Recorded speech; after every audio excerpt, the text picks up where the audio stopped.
Friends, welcome back to my channel. ತುಂಬ ದಿನ ಆಯಿತು ನಾನು ವಿಡಿಯೋ ಅಪ್ಲೋಡ್ ಮಾಡಿ. ಇಷ್ಟು ದಿನ ವಿಡಿಯೋ ಹಾಕಿಲ್ಲ. ಈಗೇನು ನಾಯಿ ಮರಿ ತೋರಿಸ್ತಿದ್ದಾಳೆ ಅಂದ್ಕೊಟ್ರಾ? ಹೌದು, ನಮ್ಮನೆ ಒಂದು ಪುಟ್ಟ ನಾಯಿ ಮರಿ ತೊಗೊಂಬಂದಿದ್ದೀವಿ, ಬ್ರೀಡ್ ಶಿಟ್ಸು. ಏನಕ್ಕೆ ವಿಡಿಯೋ ಮಾಡ್ತಾಯಿದ್ದೀನಿ ಅಂದರೆ, ನನಗೆ ತಂದುಬಿಟ್ಟಿದ್ದೀನಿ. ಮೇಂಟೆನೆನ್ಸು ಮೀನ್ಸ್ ಅದು ಫುಡ್, ಅದು ಆರೈಕೆನೂ ಗೊತ್ತಿಲ್ಲ. ಯಾಕಂದರೆ ನಾನು ಯಾವ ಪೆಟ್ಟು ಯಾವತ್ತೂ ಸಾಕಿಲ್ಲ. ಇದೆ ಫಸ್ಟ್ ಟೈಮ್ ನಾವು ಮನೇಲಿ ಪೆಟ್ಟು ತಂದಿರೋದು. ನನ್ನ ಮಕ್ಳಿಗೆ ಭಾಳ ದಿನದ ಆಸೆ ಇತ್ತು, ತಂದರೆ ಶಿಡ್ಝುನೇ ತರಬೇಕು ಅಂತ. ತೊಗೊಂಬಂದ್ಬಿಟ್ಟಿದ್ದೀವಿ. ಶತಾಯ ನೋಡಬೇಕು ಹೆಂಗೆ ಅದನ್ನು ಸಾಕ್ತೀನಿ, ಹೆಂಗೆ ದೊಡ್ಡದಾಗುತ್ತೋ ಗೊತ್ತಿಲ್ಲ. ತಂದೀಗ 7 ದಿನ ಆಗಿದೆ. ಎಷ್ಟು ದೊಡ್ಡದಾಗಿದೆ ಈಗಲೇ, ಎಷ್ಟು ಇಂಪ್ರೂವ್ ಆಗಿದೆ. ತಂದಾಗ ಪುಟ್ಟ ಮರಿ ಇತ್ತು, ಅದಕ್ಕೋಸ್ಕರ ಒಂದು ಪ್ಯಾಡ್ ಆರ್ಡ್ರ್ ಮಾಡಿದ್ದೆ. ಯಾಕೆಂದರೆ ಏನು ಪುಟ್ಟ ಮರಿ ಅಲ್ವಾ, ಎಲ್ಲಿ ಬೇಕಲ್ಲಿ ಓಡಾಡ್ತಾ ಒಂದು ಸ್ವಲ್ಪ ಸುಸು ಮಾಡ್ತಿತ್ತು ಅಲ್ಲಿ. ಹಾಗಾಗಿ ಪ್ಯಾಡ್ ತರಿಸಿದ್ದೆ, ನಾನು ಆರ್ಡ್ರ್ ಮಾಡಿದ್ದೆ, ಬಂದಿತ್ತು ಇವತ್ತು.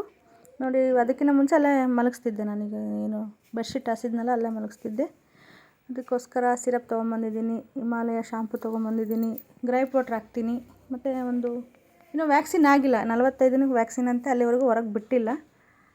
ರಾಯಲ್ ಕೆನಿನ್ ಹಾಕ್ತೀನಿ, ಸೆರೆಲಾಕ್ ಹಾಕ್ತೀನಿ. ಏನಕ್ಕೆ ಅಂದರೆ, ನನಗೆ ಎಲ್ಲರೂ ಹೇಳೋದೇನು ಅಂದರೆ, ನೀವು ಮನೆಯಲ್ಲೇ ಏನು ತಿಂತೀರಾ ಈಗಿಂದನೇ ಸ್ವಲ್ಪ ರೂಢಿ ಮಾಡಿರಿ ಅಂತಾರೆ. ನನಗೆ ತಿನ್ನಿಸ್ಬೇಕೋ ಬೇಡೋ ಇನ್ನೂ ಪುಟ್ಟು ಮರಿ ಅಂತ ಗೊತ್ತಿಲ್ಲ.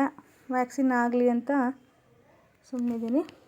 ತಿನ್ನಿಸ್ಬೋದು ಅಂತ ಯಾರಾದರೂ ಹೇಳಿದರೆ ಖಂಡಿತ ನಾನು ಫಾಲೋ ಮಾಡ್ತೀನಿ. ಗೊತ್ತಿದ್ದರೆ ಹೇಳಿ ಪ್ಲೀಸ್. ಆವಾಗವಾಗ ಸ್ವಲ್ಪ ಸಜೆಷನ್ ಕೊಟ್ಟರೆ ನಮಗೂ ತುಂಬ ಹೆಲ್ಪ್ ಆಗುತ್ತೆ. ಎಷ್ಟು ಆಟ ಆಡ್ತಾಳೆ ಅಂದರೆ, ತಂದಾಗ ಓಡಾಡ್ತಿರ್ಲಿಲ್ಲ, ಅಷ್ಟು ಇದು ಮಾಡ್ತಾಯಿದ್ಲು. ಈಗ ಚೆನ್ನಾಗಿ ಫೀಮೇಲು, ನಾನು ತಂದಿರೋದು ಫೀಮೇಲ್ ಡಾಗು, ಪಪ್ಪಿ. ನೋಡಿ, ಸೆರೆಲಾಕ್ ತಿಂದಳು, ಸ್ವಲ್ಪ ತಿಂದಿದ್ದಾಳೆ. ನಾನು ಆಮೇಲೆ ರಾಯಲ್ ಕೆನಿನ್ನ ನೆನೆ ಹಾಕಿ ತಿಂದು ಚೆನ್ನಾಗಿ ತಿನ್ನುತ್ತೆ, ಎಲ್ಲ ತಿನ್ನುತ್ತೆ, ಏನು ಹಾಕ್ತೀನಿ ಎಲ್ಲ ತಿನ್ನುತ್ತೆ. ಆದರೂ ನಾನು ಕೇಳೋಣ ಅಂದ್ಕೊಂಡೆ, ರೈಸ, ಅನ್ನ, ಮೊಸರು ಏನಾರು ಹಾಕ್ಬೋದಾ ಅಂತ. ವ್ಯಾಕ್ಸಿನ್ ಆಗೋವರೆಗೂ ಹೊರಗೆ ಬಿಟ್ಟಿಲ್ಲ. ಮೇಂಟೆನೆನ್ಸ್ ತುಂಬ ಖರ್ಚಿದೆ ಅಂತಾರೆ. ಆಗಿದೆ ಇಲ್ಲಿಗೆ. ಎಷ್ಟಾಗಿದೆ ಅಂದರೆ ನೆಕ್ಸ್ಟ್ ವೀಡಿಯೋದಲ್ಲಿ ಹೇಳ್ತೀನಿ. ಮತ್ತು ಬಾ ನೋಡೋಣ. ಇದು ತರೋದೇ ಬೇಡ ಅಂದ್ಕೊಂಡಿದ್ರು. ಒಂದು ಮನೆ ಕಟ್ಟೋವ್ರಿಗೂ ಬೇಡ, ಒಂದು ಬೇರೆ ಮನೆ ಮಾಡೋವ್ರಿಗೂ ಬೇಡ ಅಂತಿದ್ರು. ನಾನು ಹಠ ಮಾಡ್ತಾ, ನಮ್ಮ ಮನೆಯವ್ರಿಗೆ ಗೊತ್ತಿಲ್ಲ ತರಿಸ್ಕೊಂಬಿಟ್ಟಿದ್ದೀವಿ. ಬೇಡ ಅಂತಿದ್ರು. ಬಂದಮೇಲೆ ನಮಗಿನ್ನೂ ಜಾಸ್ತಿ ಪ್ರೀತಿ ಅವರೇ ಮಾಡಿದ್ದಾರೆ. ಈಗ ಚೆನ್ನಾಗಿ ಆಟ ಆಡ್ತಾಳೆ, ಹಂಗೇನಿಲ್ಲ. ಇನ್ಫಾರ್ಮೇಷನ್ ಒಂದು ಸ್ವಲ್ಪ ಮೇಂಟೆನೆನ್ಸ್ ಬಗ್ಗೆ ಯಾರಿಗಾದರೂ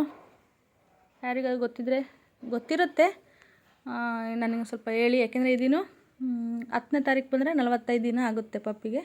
ಅವಾಗ ವ್ಯಾಕ್ಸಿನ್ ಹಾಕ್ಸ್ತೀನಿ. ಅಲ್ಲಿವರೆಗೂ ಹೊರಗೆ ಬಿಟ್ಟಿಲ್ಲ ನಾನು, ಹಾಗಾಗಿ ಕೇಳ್ತಾಯಿದ್ದೀನಿ. ಅವಾಗವಾಗ ಇನ್ನು ವಿಡಿಯೋ ಕಂಟಿನ್ಯೂ ಮಾಡೋಣ ಅಂದ್ಕೊಂಡಿದ್ದೀನಿ. ಏನೋ ಗೊತ್ತಿಲ್ಲ, ತಂದುಬಿಟ್ಟಿದ್ದೀವಿ. ಈಗ ಅದನ್ನ ಎಷ್ಟು ದಿವಸ ಇಟ್ಕೊತೀನೋ ಸಾಕ್ತೀನೋ, ಈ ನನಗೆ ಕನ್ಫ್ಯೂಷನಲ್ಲಿದ್ದೀನಿ ನಾನು. ನೋಡೋಣ. ಇಲ್ಲ, ತುಂಬ ತಂದಾಗಿಂದನೂ ಮನೇಲಿ ಯಾರು ಇಲ್ಲ ಅಂದರೂ ನನಗೆ ಒಂಟಿತನ ಕಾಡಿಲ್ಲ. ಯಾರೋ ಇದ್ದಾರೆ ನನ್ನ ಜೊತೆ ಅನಿಸುತ್ತೆ, ಒಬ್ರು ಇದ್ದಾರೆ ಮನೇಲಿ ಅನಿಸುತ್ತೆ.